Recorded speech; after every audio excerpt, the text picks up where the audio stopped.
C'est avec plaisir, Madame, Monsieur, qu'on se retrouve une fois encore à ce rendez-vous du Forum des rédactions. Nous sommes vendredi 12 avril 2024 et c'est un plaisir pour moi de vous savoir nombreux au rendez-vous. Ce soir, nous allons parler politique. Politique et le thème est intitulé « Des limogeages surprises opérés par Patrice Talon vers un nettoyage de l'environnement politico-technique en fin de mandat ». C'est une interrogation sur laquelle mes invités, mes débatteurs vont opiner sur ce plateau pendant 52 minutes. Voilà un peu de quoi il s'agira pour ce numéro du Forum des rédactions. Madame, Messieurs, nous allons observer une courte pause avant que je ne revienne vous présenter les débatteurs.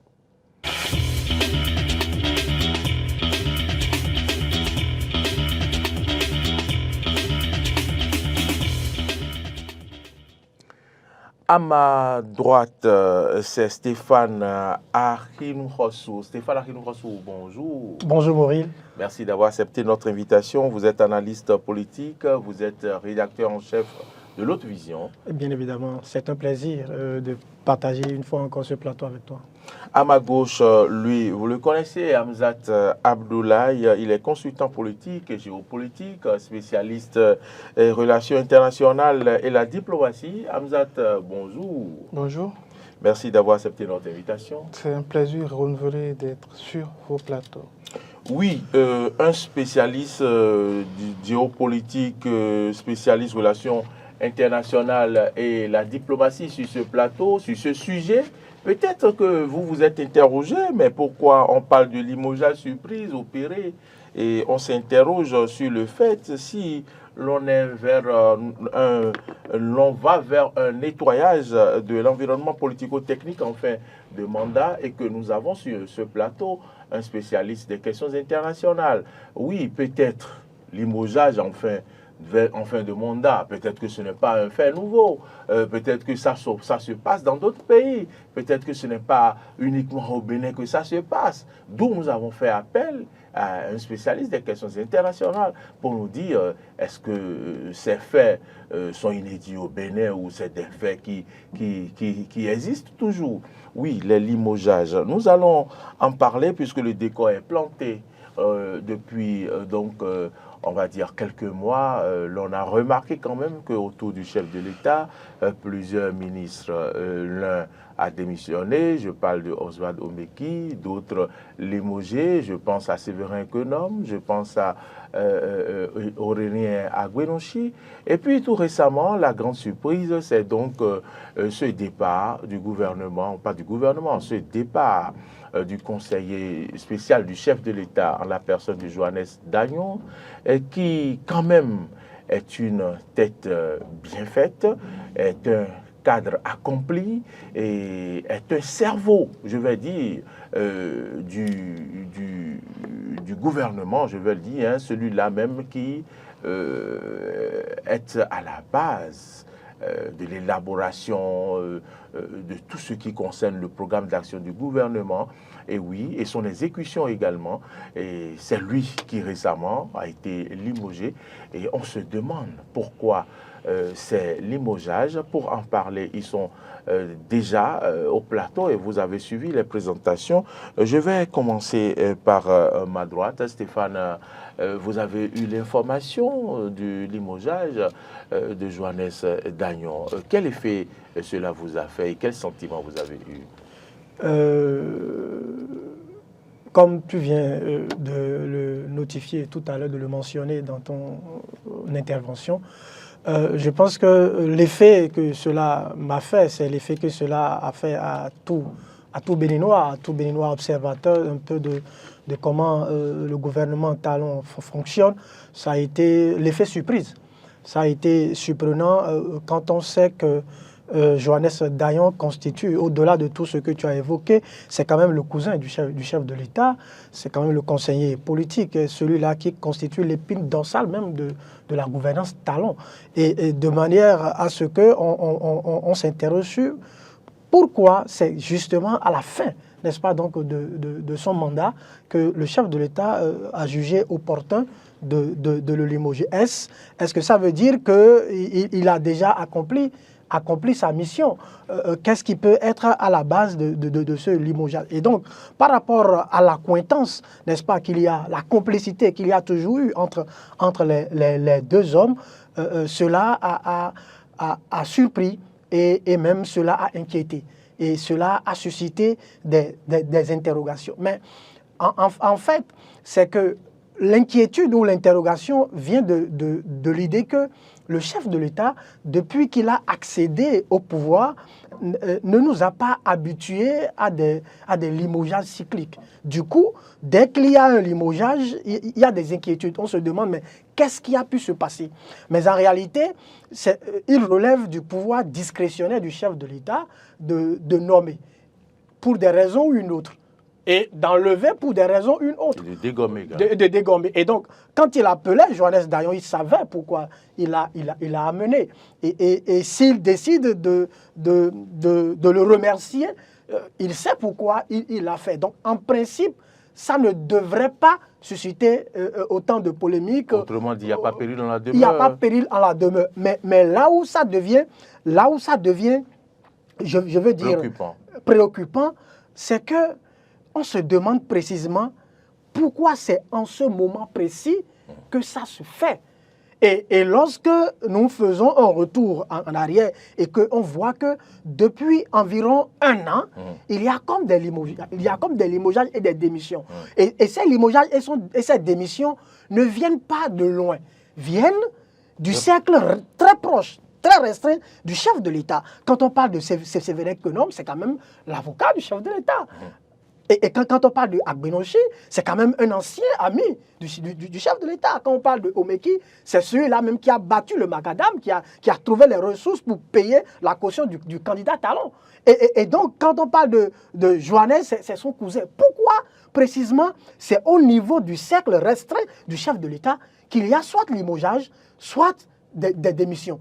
Cela peut laisser croire qu'il y a une crise. Et qu'est-ce qui peut être à l'origine de cette crise? On n'a pas une version officielle qui nous donne les justifs nécessaires pour argumenter. Mais en l'absence d'une version officielle, on peut supputer. On peut supputer sur la base d'un certain nombre de faits qui nous paraît quand même apparents. Voyez-vous, le chef de l'État aujourd'hui est carrément en fin de mandat. Oui. Et puisqu'il est en fin de mandat, on peut se dire qu'il y a quand même des soucis de repositionnement. Non seulement il est en fin de mandat, lors de sa dernière sortie, qu'il vous souvienne que le chef de l'État a organisé une conférence de presse à la présidente de la République, et il a dit, quand les journalistes lui ont demandé qui va lui succéder, il a dit l'heure n'est pas encore sonnée, qu'il faut que les gens continuent par travailler et que au moment venu, il parlera de sa succession. Et que s'il arrivait que ses proches, au lieu de travailler, sont préoccupés par la politique, vous comprenez, c'est pour apporter de l'eau à votre moulin.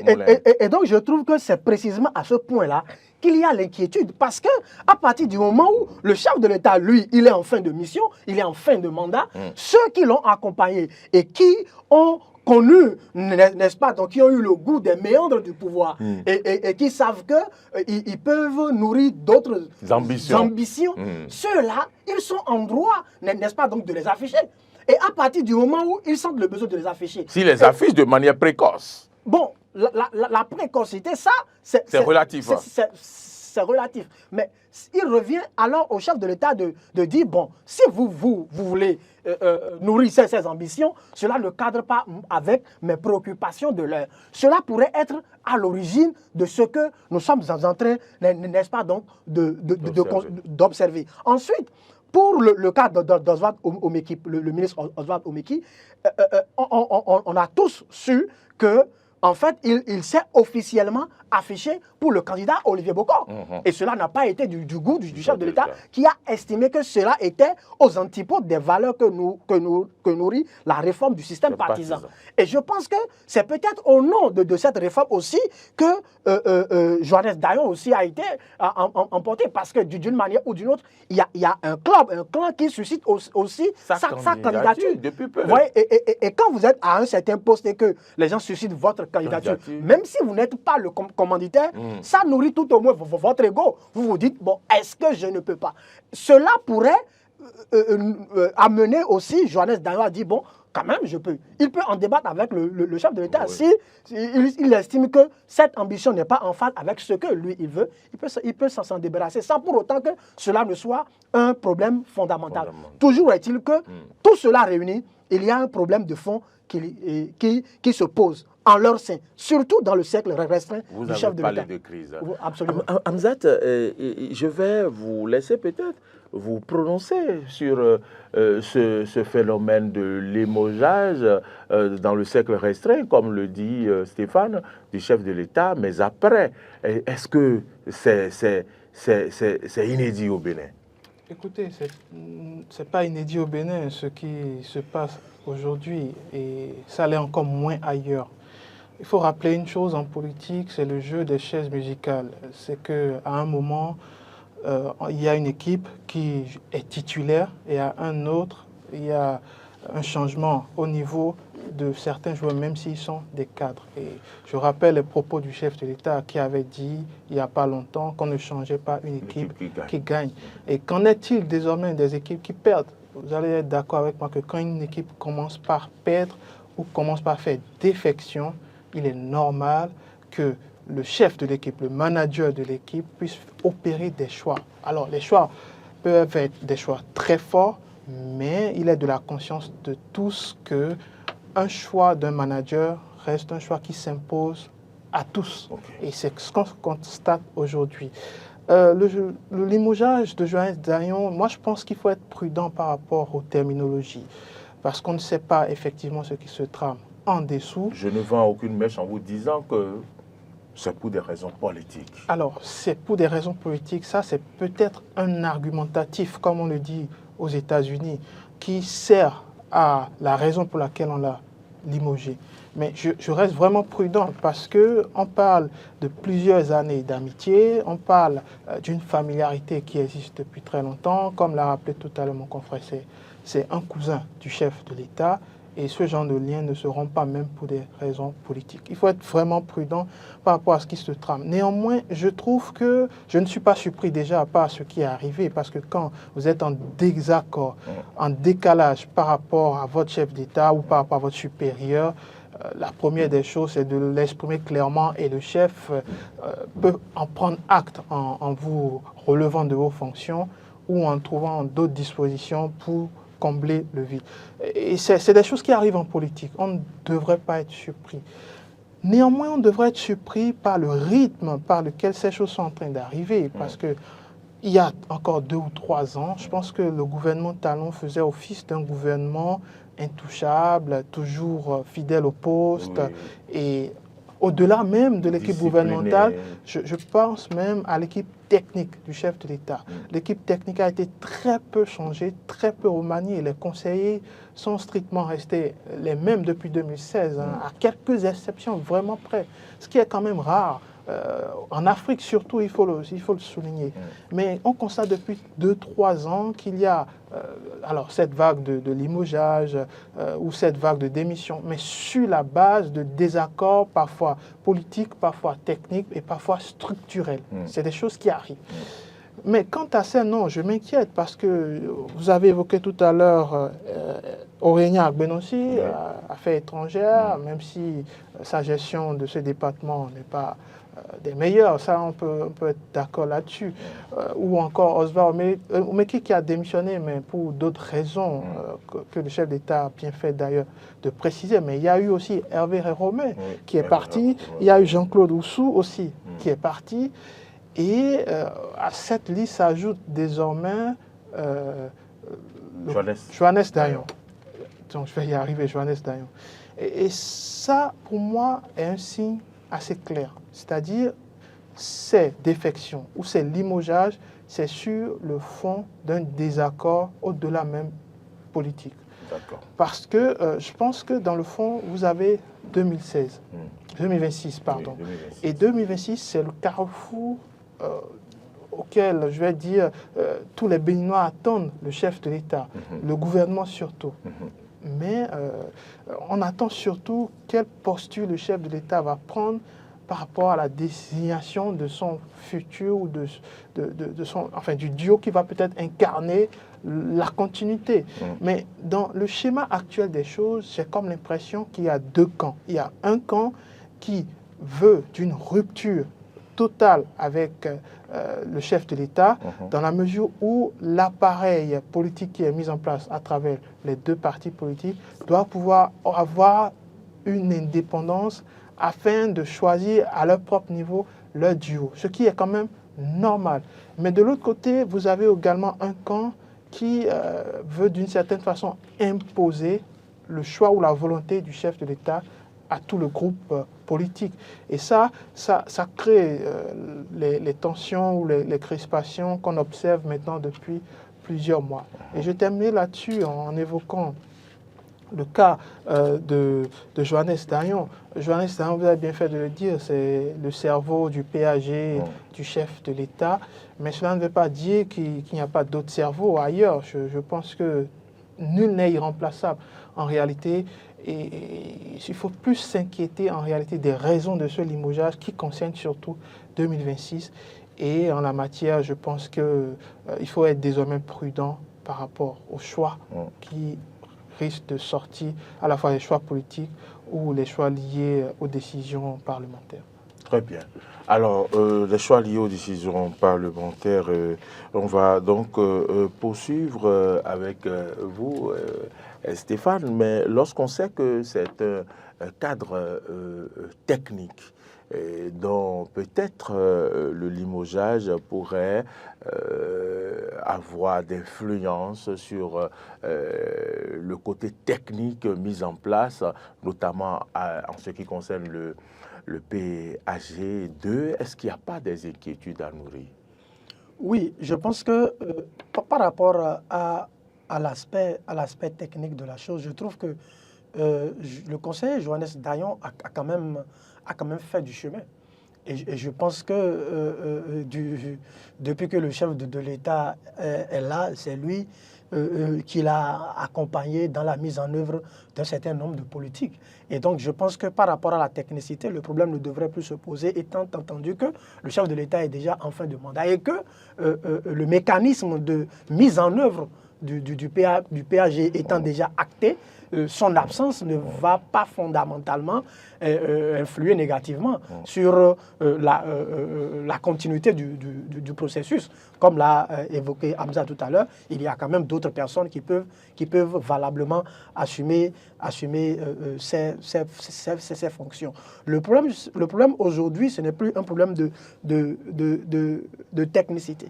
Je pense qu'aujourd'hui, le problème est plus politique que technique. Parce qu'en termes de technique, le chef de l'État s'est déjà entouré depuis le début de son mandat d'un certain nombre de têtes pensantes. Aujourd'hui, les défis qui sont à relever sont plus des défis politiques que des défis techniques. Parce que le chef de l'État est en fin de mandat.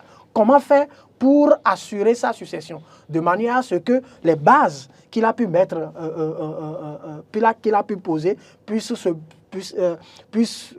poursuivre sereinement. C'est ça la préoccupation. Et cette préoccupation, elle est fondamentalement politique. Et je pense que le chef de l'État aussi l'a bien compris, qu'il a même dit que en cette période de fin de mandat, il va plus être regardant par rapport aux aspects politiques. Vous voyez qu'il a été mis en place aujourd'hui où ils sont en train de vouloir mettre en place un cadre de concertation des partis de la majorité présidentielle. Je pense que c'est un creuset dont l'objectif fondamental devrait être comment consolider les acquis du chef de l'État de manière à ce que cela soit pérennisé dans le futur. Donc les enjeux aujourd'hui, ce sont les enjeux de 2026. Et c'est là que le problème se pose. Voyez-vous, le thème, c'est vers un nettoyage de l'environnement politico-technique. En fait, ce n'est pas le chef de l'État qui veut nettoyer son environnement. C'est l'environnement qui veut se nettoyer de lui-même à cause du contexte de 2026. Parce qu'il y aura forcément des ambitions politiques qui seront nourries, il y aura des questions de repositionnement politique. Vous savez que par le passé, c'est vrai que le contexte actuel, qui est un contexte qui a déjà posé les bases de manière à ce qu'à la fin du mandat du chef de l'État, il n'y ait plus l'effritement des partis politiques. Sinon, oui, les partis qui ont soutenu les chefs d'État passés, vous savez, dès que le chef de l'État quitte le pouvoir, c'est que les partis volent. On a vu vol en éclat, on a vu le cas de l'UBF, on a vu le cas d'autres partis. Donc aujourd'hui, l'enjeu, c'est ça.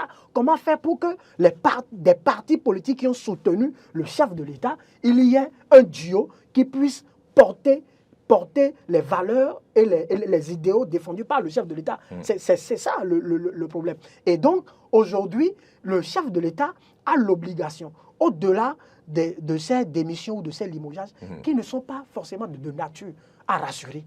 Le chef de l'État doit pouvoir sécuriser son environnement immédiat. Parce que ces gens de démission ne sont pas...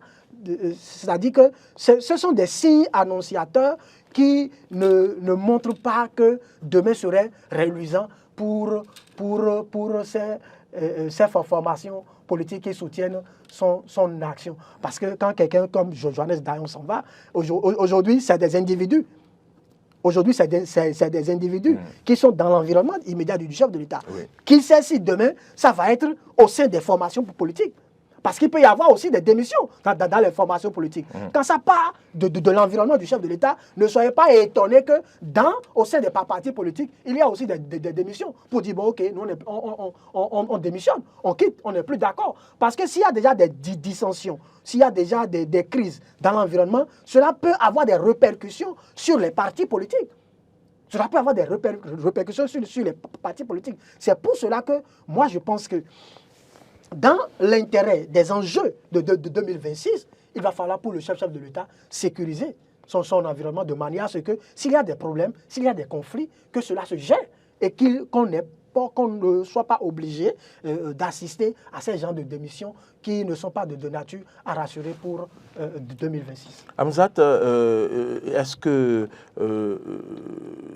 est-ce qu'on peut dire que, comme il a dit, que l'environnement du chef de l'État va se nettoyer de lui-même et non au chef de l'État de nettoyer son environnement, puisque s'il y a des gens qui ne peuvent pas suivre la discipline de groupe qu'impose le chef de l'État à ne pas s'intéresser à la politique avant quelques mois de 2026 et qu'ils sont obligés de poser des pas s'ils ont des ambitions politiques, est-ce qu'ils ne seront pas obligés eux-mêmes de se jeter de son environnement? Écoutez, votre question est très complexe, mais déjà, moi, je voudrais en faire une analyse beaucoup plus approfondie. Je pense que la discipline de groupe dont vous parlez, c'est une discipline de surface. Il faut dire les choses telles quelles. Depuis 2016, le chef de l'État était dans une dynamique de redistribuer les cartes au niveau de l'organisation de la vie politique, de l'organisation au niveau des partis politiques, d'où la réforme du système partisan, qui a fait des émules, qui a fait des mécontents et qui aujourd'hui a fait, je vais dire, de petits bébés, 3 si vous voulez, qui sont en train de pousser au sein de ce Parlement, entre autres, et qui a également fait d'autres bébés qui sont un peu versés sur le sol avec l'eau de bain, notamment ces partis politiques qui n'ont pas pu trouver une façon de vraiment s'imposer dans le giron politique, parce qu'être un parti politique, en réalité, ne se limite pas à l'Assemblée nationale. C'est surtout dans l'organisation de la vie politique, c'est surtout dans l'organisation et dans l'intervention de certains sujets politiques et notamment également l'animation de cette vie politique. Or, si vous prenez ces bébés partis politiques versés avec l'eau de bain, vous allez vous rendre compte que financièrement, ce n'est pas du tout ça. Au niveau de la structuration, c'est encore moins. Et au niveau des finances, ils sont complètement à la rue. Et ça pose énormément de questions par rapport à la réforme du système partisan. Est-ce que ce n'était pas finalement une réforme taillée sur mesure? C'est vrai, je porte un costume sur mesure, mais je veux plus dire, est-ce que ce n'est pas des réformes qui sont allées uniquement dans un sens précis et qu'aujourd'hui, ces réformes se retournent contre le chef de l'État. Et s'en rendant compte, aujourd'hui, le chef de l'État est obligé de prendre des décisions parfois irréfléchies, parfois, je vais dire, émotionnelles. Je sais que le chef de l'État est très connu pour être mesuré par rapport à ses prises de décision, par rapport surtout à ses réactions. Mais je pense aujourd'hui qu'au niveau politique, il est en train d'être dépassé. C'est des choses factuelles qu'on peut constater à travers plusieurs événements. Ça, c'est une chose. La deuxième chose, je pense que si le chef de l'État est dépassé ou largué au niveau politique, ça risque d'être compliqué par rapport aux échéances de 2026. Parce que si vous avez un chef qui est en train d'être abandonné par ses généraux, la bataille risque d'être très, très compliquée en 2026. Et les promesses qu'on a eu à vous faire, soyez certains que ces promesses pourraient être remises en question. Les donnes pourraient être changées. Absolument. Indépendamment de la volonté des Absolument. individus. Parce que ce qui se trame aujourd'hui, c'est une réalité politique. Et il faut toujours s'adapter aux réalités politiques. L'autre chose que j'aimerais souligner, c'est que, évidemment, nous sommes un peu dans une sorte d'impasse. C'est-à-dire, le chef de l'État a sa vision des choses. Mais il y a les partis politiques également qui sont censés avoir leur vision des choses. Est-ce qu'à un moment, il y a eu une corrélation entre la vision du chef de l'État et les partis politiques en sorte que ce soit une unicité? Je ne pense pas. Parce que si c'était le cas, Oswald Omeki n'aurait jamais démissionné. Si c'était le cas, le limogeage du conseiller spécial du chef de l'État, Johannes Dayon, n'aurait jamais eu lieu. Donc, il y a aujourd'hui péril dans la demeure. Et je trouve que c'est quand même une erreur factuelle d'avoir limogé Johannes Dayon, peu importe les raisons. Vous le dites clairement. Oui, c'est une grande erreur, une grosse erreur. Mais le chef de l'État a bien réfléchi d'abord. Le chef de l'État a certainement bien réfléchi, ça c'est vous qui le dites. D'ailleurs, le remplacement n'a pas tardé. A été immédiat. Mais il faut noter une chose qui ne se dit pas. Du BAI. Exactement. Il y a une chose qui ne se dit pas, c'est que Johannes Dayon n'est pas que dans le BAI. Il est dans le conseil d'administration d'autres structures, d'autres agences étatiques, et que son retrait du BAI va occasionner certainement son retrait, parce que là, ça va être un divorce technique. Il va rester dans les conseils d'administration, non? Non. J'ai lu Jeune Afrique ce matin. Oui. Et justement, son sort au sein de ces agences gouvernementales, j'allais dire, sera remis en question. Et ça pose d'énormes problèmes techniques au niveau de l'appareil autour du chef de l'État. J'insiste là-dessus. Le chef de l'État est connu pour sa mesure par rapport aux décisions, mais là, c'est une grosse erreur qu'il a commise qui pourrait peut-être le rattraper. Je pense qu'en tant qu'homme, c'est des choses qui arrivent. On peut faire des erreurs, mais on reconnaît la qualité d'un grand chef d'État, on reconnaît la qualité d'un grand homme politique par rapport à sa gestion de ses propres erreurs. Le chef de l'État a d'ailleurs reconnu ses erreurs par rapport au cas Niger, par exemple. Oui. Il a reconnu qu'il a commis une erreur et qu'en étant un humain, n'étant d'ailleurs pas un dieu, il peut faire un rétropédalage. Or, le cas de Johannes Dayon était, ou plutôt la vision de Johannes Dayon par rapport au Niger était pareil. Il ne voulait pas que le chef de l'État puisse être aussi offensif vis-à-vis du Niger. Donc, c'est autant de choses qui montrent qu'au sein d'un appareil gouvernemental, au sein de l'appareil présidentiel, il peut y avoir des divergences. C'est des choses qui arrivent. Mais on reconnaît la grandeur d'un homme d'État par rapport à sa gestion justement de ces conflits, par rapport à sa ténacité, par rapport à ce type de conflit, et surtout en évitant les décisions émotionnelles qui peuvent amener des crises encore plus grandes que ce qui est aujourd'hui. Et je finirai là-dessus en abordant la question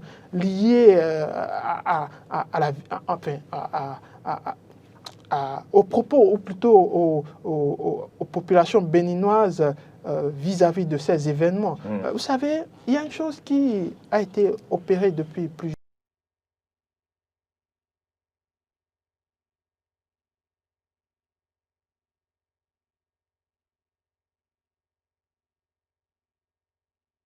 à maintenir un certain ordre au niveau du cadre politique, mais en oubliant une chose très importante, la vie des populations. Aujourd'hui, tout ce qui se dessine, les populations regardent ça de très loin.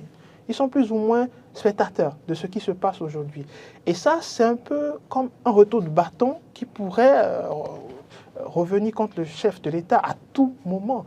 Parce qu'il aura beau peut-être imposer un duo à ses partis politiques, il aura beau partir sur cette base, mais il ne faut pas oublier que cela se jouera quand même sur le terrain de la population. Et ça, c'est très important. Il ne faut pas oublier que la population continue de jouer un rôle très important et dans la politique, puisque la gestion de l'État concerne aussi les populations. Donc, je pense que c'est une donnée qui doit quand même prendre beaucoup plus d'ampleur à ce niveau pour que le tir puisse être corrigé. Vous l'aviez dit tantôt que ce n'est pas un cas inédit au Bénin, ces genres de limogeage, mais est-ce que dans la sous-région, on a déjà vu des cas où ailleurs, des chefs d'État ont, vers la fin de leur mandat, se séparer des gens aussi proches? Oui, il faut nuancer en réalité. L'exercice d'un mandat fait en sorte qu'il y a des limogeages pour des désaccords, pour des divergences, voilà, c'est la réalité politique en réalité. Mais c'est plus accentué en fin de mandat. Parce qu'en fin de mandat, il y a les divergences surtout qui naissent des ambitions, des différentes visions. Donc, cela fait en sorte qu'il y a un clivage au sein de l'appareil étatique. Ce n'est pas forcément en fin de mandat, mais ça s'accentue. Le constat est que ça s'accentue en fin de mandat. L'exemple le plus récent est celui de Macky Sall. À quelques mois de la fin de son mandat, un remaniement de dernière minute, limogeage des cadres techniques au sein des appareils institutionnels, des décrets pris, des décrets pris un peu à la va-vite, qui ne sont pas apparemment réfléchis et qui étaient un peu dans une sorte de l'urgence du moment politique. C'est les choses qu'on peut entendre. Et il y a aussi, pas trop loin, en février-mars, Nana Akufo-Addo, Ghana également, a limogé une quinzaine de ministres au sein de son appareil. Et ce n'est pas forcément parce qu'il avait l'urgence de la fin de son mandat, pas forcément, mais c'est dit que quand il y a divergence au sein de l'appareil étatique, il est important que le chef puisse prendre des décisions. Et je l'avais fait le parallèle avec le manager d'une équipe qui prend des décisions fortes, afin que son équipe continue de fonctionner, afin que son équipe continue d'exister. Et je pense qu'à la fin du mandat de Patrice Talon, il sera absolument le seul et unique responsable de tout ce qui a été fait de 2016 à 2026. Ça, on doit être clair là-dessus. Donc, il portera absolument seul l'épée sur la tête, si épée il doit avoir.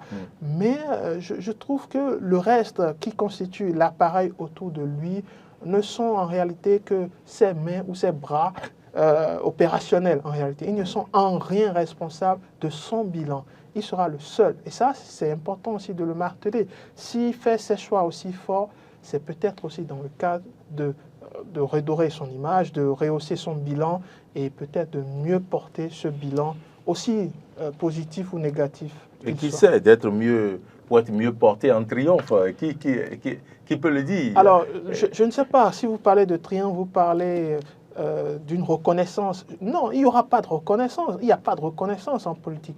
Quand vous êtes élu, vous êtes porté par le peuple pour faire un travail. Il n'y a pas de reconnaissance. C'est une erreur que de penser qu'à la fin d'un mandat, il faut remercier un chef de l'État, il faut lui faire une liesse de foule ou un bain de foule à chaque fois qu'il doit sortir. Non, c'est une grossière erreur. Un chef de l'État, le principe démocratique en tout cas veut qu'un chef de l'État élu au suffrage universel puisse faire son travail pour lequel il a été élu, c'est-à-dire son projet de société qui devient un projet d'action gouvernementale. et qu'il puisse avoir des bilans aussi corrects que possible afin de satisfaire la masse sociale qu'il a portée. Donc il ne s'agit pas du tout d'une médaille qu'on va lui porter ou auquel il doit s'attendre. Du tout pas. Il aura fait son job ou il aura échoué à faire son job et à la fin, on fera le bilan. Quant à la continuité, ça restera une autre histoire. Vous avez commencé par évoquer peut-être les conséquences, mais je vais me tourner vers Stéphane. Stéphane, mais quelles seront alors les conséquences de ces séparations que nous sommes en train d'observer? Est-ce que ce ne sera pas peut-être entre griffes fatal pour les objectifs visés par le chef de l'État en 2026 si tous ceux-là vont constituer un bloc de rebelles entre griffes contre sa personne ou contre son système? Oui, je pense que les conséquences de ces démissions ou de ces limogeages, je pense que seront des conséquences politiques. Mais des conséquences politiques pour qui? Pas pour le chef de l'État en tant que tel, puisque lui, il est finissant. Mais peut-être pour le duo qu'il choisira. Parce que c'est ce duo-là qui subira les conséquences peut-être de cette démission ou des prémices que nous sommes en train de voir aujourd'hui. C'est pour cela que cela m'intéressait tout à l'heure de voir que Hamzat faisait une corrélation entre les démissions, la réforme du système partisan et la population. Parce que c'est des éléments qui sont imbriqués, qu'on ne peut pas dissocier.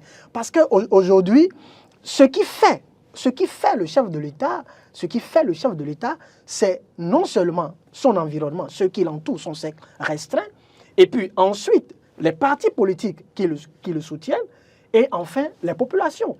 Et donc, c'est des éléments qu'on ne peut pas dissocier. Et donc, si dans son cercle restreint, il y a déjà des démissions, des limogeages, des défections, des remous, c'est que qui peut le moins peut le plus. Si ça se fait dans son cercle restreint, c'est qu'au niveau des partis politiques, ça se fait également. Peut-être que cela n'a pas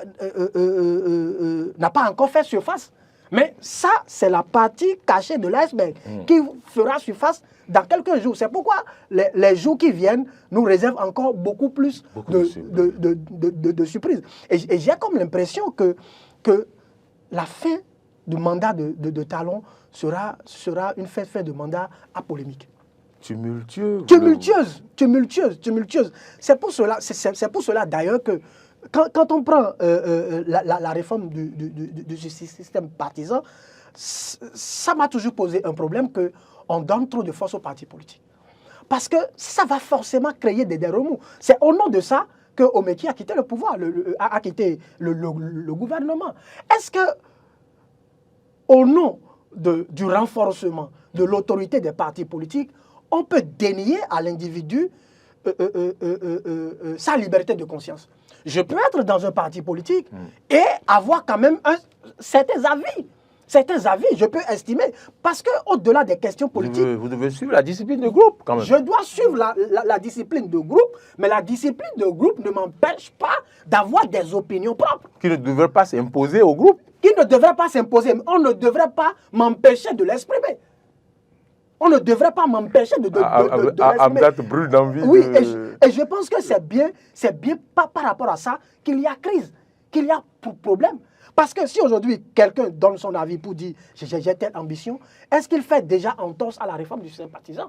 Parce que c'est des questions dont on peut débattre au sein des partis politiques. Mais cela ne devrait pas laisser une certaine marge de manœuvre où on doit priver totalement l'individu d'exprimer ses ambitions, etc. Si je suis dans un parti politique, je peux dire j'ai bien envie d'être président de la République. Si je suis au sein d'un parti politique, je peux le dire. Maintenant, c'est au parti, au leader du parti de dire, bon, ton ambition là, tu devras la revoir après, revoir à la baisse. Parce qu'au niveau du parti, nous avons tel. On en discute.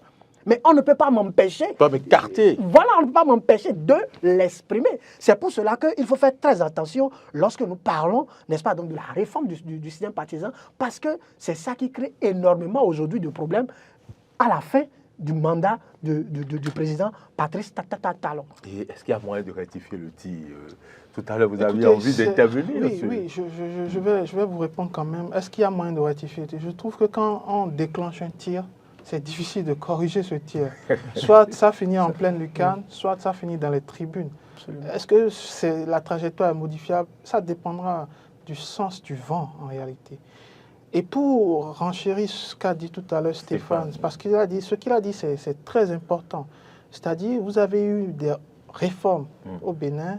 Bien entendu, la réforme entrait dans un cadre précis. Il y avait assez d'imbroglio dans l'échiquier politique, assez de désordre au sein des partis politiques et surtout au sein du fonctionnement des partis politiques, assez de désordre également dans la mutation des individus politiques dans les partis politiques. Du jour au lendemain, vous pouvez voir un élu se travestir au sens propre pour un autre parti politique et le jour d'après, il retourne.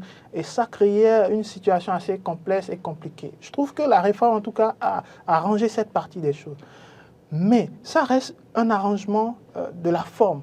Mais dans le fond des choses, vous allez comprendre une seule chose, c'est que la réforme du système partisan a donné peut-être plus de force aux groupes politiques ou aux partis politiques, mais ce qu'on ne dit pas, c'est que les partis politiques n'ont pas vraiment le droit, au sens propre, d'imposer leurs décisions. Parce que quand vous prenez ce qui se passe aujourd'hui, en fait, quand vous prenez un peu, je vais dire, l'actualité politique par rapport aux partis politiques, vous allez vous rendre compte que les partis politiques ont une vision contraire à celle du chef de l'État. Ah oui? Absolument. Vous avez, quand vous parlez de discipline de groupe, il y a deux choses qu'il faut séparer. Il y a la discipline du groupe, il y a la discipline du chef du groupe. Est-ce qu'on n'est pas en face d'une discipline du chef du groupe qui s'impose aux partis politiques? Ça, c'est une première chose. La deuxième chose, en parlant même de la discipline de groupe, nous sommes en démocratie. On ne peut pas être dans un groupe et ne pas avoir des avis contraires, contradictoires à la discipline du groupe. D'ailleurs, discipline de groupe ne veut pas dire conscience collective. Ça n'a absolument rien à voir.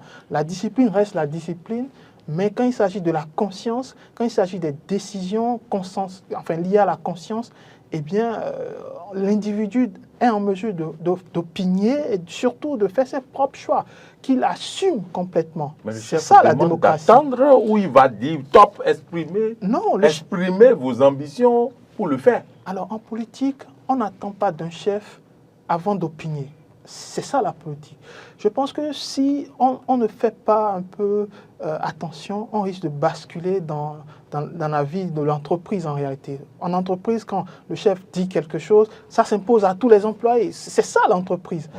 Mais en politique, ce n'est pas du tout ça. En politique, le chef dit quelque chose et demande l'avis de ses collaborateurs qui peuvent être des avis contraires à ce que pense le chef. Et en fonction même des avis contraires, on essaie de trouver la juste mesure afin que la mesure puisse faire l'unanimité. C'est ça la politique. C'est le consensus de tous les jours. La politique, c'est le consensus des opinions contraires, contradictoires. C'est ça la politique. Mais en revanche, la politique, ce n'est pas l'imposition d'une décision au groupe politique. C'est simplement pas possible. Ça, c'est une chose. L'autre chose que je voudrais souligner, c'est que au moment où la réforme se faisait, on avait dit, oui, il faut qu'il y ait des blocs d'ensemble, mais on a oublié une chose très importante. Et ça, c'est aussi un retour de bâton. C'est l'idéologie au sein des partis politiques. L'idéologie au sein des partis politiques joue un rôle très important, dans la mesure où si vous avez des partis politiques sans idéologie politique, c'est un peu comme des coquilles qui sont absolument vides. Ça ne sert à rien du tout. Vous avez des blocs républicains qui défendent quoi aujourd'hui? Rien du tout. Quand ils ne font pas... je ne vais pas tirer à boulet rouge, parce que foncièrement, ce n'est pas la faute des partis politiques. Foncièrement, c'est peut-être la faute du système partisan en lui-même qui n'a pas pensé au fond des choses. Est-ce que le bloc républicain, c'est un exemple, répond aux aspirations républicaines? Est-ce que l'UPR répond aux aspirations progressistes au niveau des projets liés à l'économie, au niveau des projets de loi liés aux impositions fiscales? et bien d'autres choses liées au social, par exemple. Est-ce que l'idéologie progressiste peut apparaître? C'est des questions qu'il faut se poser. Et quand ces questions se posent, c'est que c'est des choses qui ne se font pas. C'est qu'au niveau de l'idéologie, il n'y a rien, absolument rien. Alors, est-ce qu'on peut modifier la structure d'un parti politique en quittant le haut? Ce n'est pas possible. C'est vrai qu'en quittant le haut, c'est un raccourci. Le chef de l'État ou le chef du groupement ou des groupements impose cette décision et ça passe. Mais ça risque de bloquer à un certain niveau. Ça ne pourrait pas ruisseler comme le monde de la théorie du ruissellement. En revanche, si ça doit quitter le bas, là, vous aurez en réalité des objectifs qui seront littéralement atteints. Et il y aura plus de satisfaction quand ça quitte le bas. Et si ça quitte le bas, c'est qu'on passe à travers les idéologies, c'est qu'on puisse passer à travers les voix dissonantes et même discordantes au sein des partis politiques. Et c'est ça qui enrichit le débat politique et donne une multitude de choix qui ne s'imposent pas finalement à tous, mais en réalité qui intègrent l'appareil.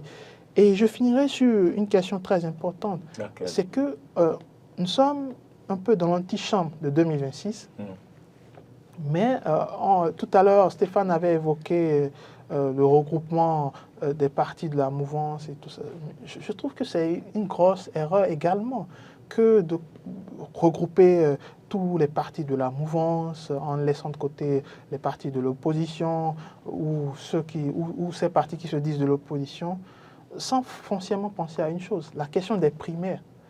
Est-ce qu'il n'est pas temps d'intégrer dans les réformes la question des primaires?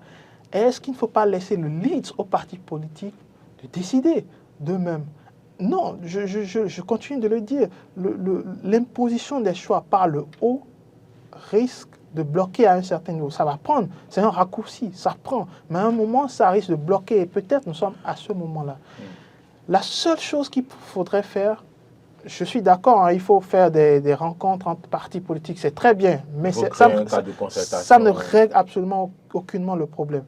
Pour régler le problème, il faut laisser les partis prendre le lead de ce qu'ils doivent faire, de prendre le lead par rapport aux décisions qu'ils doivent prendre.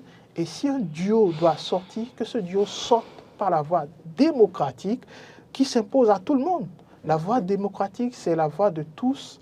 Et ça ne souffre d'aucune contestation. Si l'UPR avait organisé des primaires à 2 ans avant les élections, c'est correct. Mais à 2 ans, personne n'en parle. Donc ça pose énormément de problèmes sur lesquels il va falloir réfléchir. Autant l'UPR, autant le BR et autant concernant également les partis de l'opposition. Parce que c'est la même chose en réalité qui risque de se reproduire à ce niveau en tout cas. C'est-à-dire une décision qui va s'imposer du haut et ne permettant pas aux partis quand même à leur propre niveau de choisir leur duo qui puisse s'affronter lors de primaires et légitimer en quelque sorte le jeu, puisque jusque-là, les populations sont des spectateurs.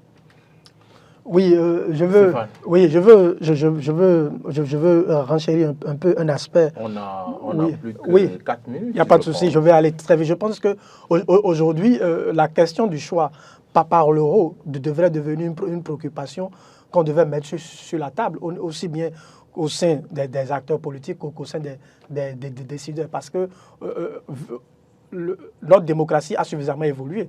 On n'est plus à l'heure où des chefs de parti vont rester dans un bureau pour prendre des têtes de liste. Non, il faut recueillir l'avis des populations qui disent nous, c'est notre candidat à nous, qu'on ne vienne pas imposer le candidat à la population. Si le candidat émane, si nous sommes de ce parti et que le candidat émane de nous, ça va être légitime. Est-ce que ça là est possible aujourd'hui je pense avec les populations béninoises? Je pense qu'on va y arriver. Mais il faut déjà commencer par y réfléchir. Si nous en sommes arrivés déjà à la réforme du système partisan qui commence par donner suffisamment de force aux partis politiques, pourquoi ne pas continuer dans la même dynamique? Donc, je pense que, pour finir, je pense qu'aujourd'hui, le problème qu'il y a par rapport à ces démissions, à ces limogeages, c'est que très rapidement, il va falloir que soit le chef de l'État lui-même, comme il a rencontré les journalistes récemment, qu'il rencontre les journalistes et qu'il leur explique ce qui peut justifier, c'est pour rassurer les populations. Parce que ça inquiète en fin de mandat Quand un chef de l'État, dans son environnement immédiat, il y a des démissions, il y a des limogeages, ça inquiète. Est-ce qu'il n'est pas en train de s'isoler comme le confrère l'a dit tout à l'heure? Est-ce qu'il n'est pas en train de s'isoler ou ce sont ses collaborateurs qui sont en train de s'isoler? Dans les deux cas, moi, ce sont ses collaborateurs qui sont en train de l'isoler. Donc, dans tous les cas, il va falloir que le chef de l'État ou le porte-parole du gouvernement vienne, comme il a fait dans le cas du ministre, de l'ancien ministre Orvat Omeki, qu'il sorte et qu'il explique un peu les raisons pour lesquelles on assiste à cette démission pour rassurer les uns et les autres, parce que ce n'est pas bon pour l'image du chef de l'État. Oui, ce n'est pas bon pour l'image du chef de l'État, c'est la conclusion que tire donc Stéphane. Quant à vous, Hamzat, comment faire quand même pour arrêter la saignée? Alors, je pense que le chef de l'État doit mesurer plus la portée de ses décisions, surtout quand il s'agit de limogeage, de cas très importants pour son équipe et pour la continuité de son programme. Parce qu'il faut noter une chose importante, tout chef d'État en fin de mandat, tout chef d'État sur tous les continents de cette planète veut assurer la continuité de ce qu'il a eu à faire. Alors ça ne marche pas à tous les coups. Il y a des chefs d'État qui ont fait 2 mandats et qui n'ont pas réussi à assurer leur continuité à travers un dauphin désigné, justement à cause de ces questions très floues, de ces limogeages en fin de mandat qui interviennent. Et ça crispe les populations, ça c'est une certitude. Donc à ce niveau, il faudrait être clair par rapport à ces choix et surtout ne pas faire des choix émotionnels. Parce qu'en politique, il faut faire des choix pratiques et pragmatiques du terrain.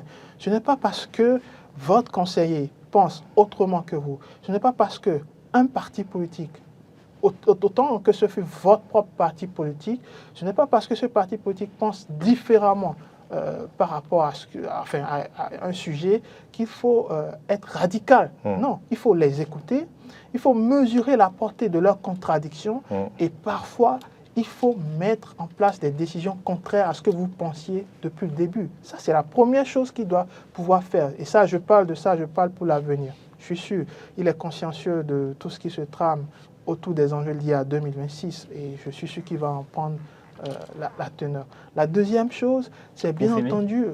Alors, je vais y arriver. La deuxième chose, c'est bien entendu d'écouter les voix dissonantes et discordantes au sein des partis politiques. Ce n'est pas parce qu'ils s'opposent à ce qu'ils pensent que cela voudrait dire que c'est mauvais ou que c'est méchant. Non, pas forcément. Et ça, c'est vraiment important dans la continuité de tout ce qu'il a eu à faire. Il ne faudrait pas qu'on juge le chef de l'État sur cet aspect politique, alors qu'il a eu un bilan tout de même présent. En tout cas, jusque-là, il y a eu un bilan correct, je vais dire, sur le plan économique, sur le plan social, sur le plan éducatif et sur le plan, je vais dire, lié aux réformes des institutions. Il y a quand même eu... Même sanitaire. Il y a eu du très bon. Même s'il y a du moins bon, il y a eu du très bon.